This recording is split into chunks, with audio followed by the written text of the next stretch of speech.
চাটা ফুটে গেল। আদা দিয়ে লাল চা।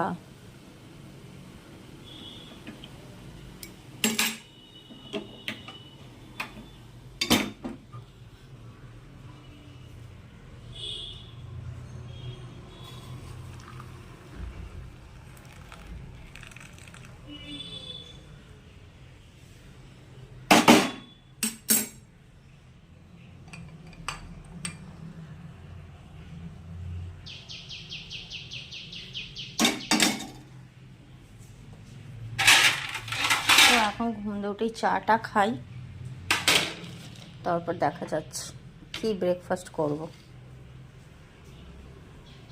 সত্যি বলতে আমার লাল চা একদম পছন্দ না। আমি পছন্দ করি দুধ চা, কিন্তু সকালবেলাটা যেহেতু দুধ চাটা খাওয়াটা ভালো না, তাই জন্য একটু অ্যাভয়েড করছি। কিন্তু সেই ঠিক বিকেলবেলা আমি দুধ চা খেয়ে নিই। দুধ চা না খেয়ে থাকতেই পারি না, তো কিছু বলার নেই, তো খেতে হবে। তোমরা লাল চা খেতে পছন্দ করো? আমাকে জানাও।